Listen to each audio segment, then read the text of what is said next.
Hi, it's time for a music and sound video. So what we have here is a music and sound model N350 Radio Intercom Master Station, and it was sent in by a customer because, quote, it no longer works correctly. What is actually and completely wrong with it is hard to know at this point because of a somewhat common and fundamental problem that these models tend to have. That problem revolves around these three rows of push buttons. You have scan, and then manual tuning down and up, auto tuning down and up, memory buttons 1 through 6 for your preset AM and FM radio stations. Down here you have function buttons, you have time, frequency, auto on time, sleep set, auto cancel, memory time set. Each one of these little gold buttons behind it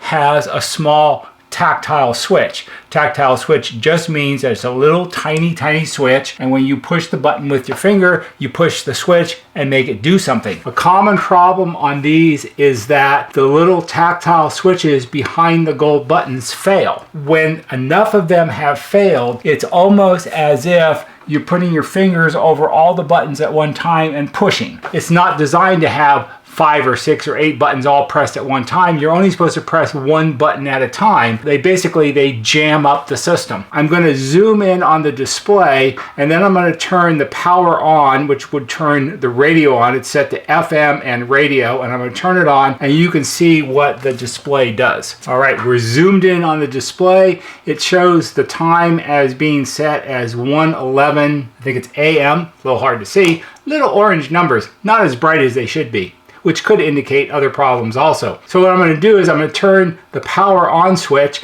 and watch what the display does.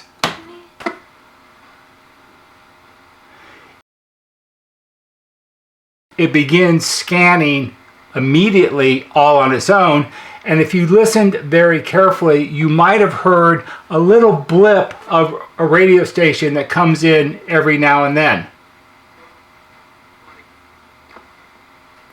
as it tunes past a really strong station that it can pick up. I do have an antenna connected to it, but I just have a really short little antenna for the video, so it probably would pick up more stations. So the problem is with all of the switches, and if I go through them one at a time, and I'm going to say collapsed or not collapsed. That one's collapsed, that one is, that one's collapsed, so is that one, that one, that one, that one, that one, that one. Number 6 actually still pushes, so obviously they didn't push 6 very often. Time sets collapsed, frequencies collapsed, auto, sleep, this one, they're all collapsed, all of them. Now this master station is from about 1989 or 1990. And obviously it has had a lot of use, and that's why all of these have failed.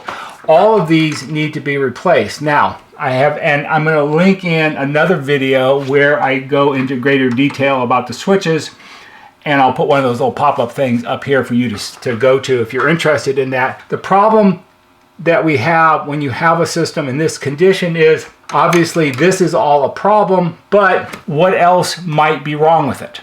Don't know, because it really doesn't function correctly as it is because the failed switches are jamming up the system. This becomes difficult to explain to customers sometimes because it's sort of an open-ended repair at this point. All of this needs to be addressed first before we can see what else is going on with it. Now, fortunately, one of the things that I can do here is I actually have a tactile switchboard assembly that belongs to me, belongs to the shop, and we can disassemble the master station and substitute it in and then check out the functions and the quality of the system overall to give the customer some kind of idea of what in total needs to be done before we get too far into it. And that seems like a fair and good way to do it. So I just thought I would review this before this gets taken apart because it's a good opportunity to see what happens. I hope you found this interesting, and perhaps for some of you it will be helpful. If it is, give it a thumbs up on YouTube. Thumbs up, because that helps us just a little bit. There'll be a banner right here that shows you how to subscribe. Go to our YouTube homepage, click on the bell, and when you click on the bell, click on it to receive all notifications, and every time we post a new video, you'll get a notification and you can watch it. That's all for today. See you on the next video.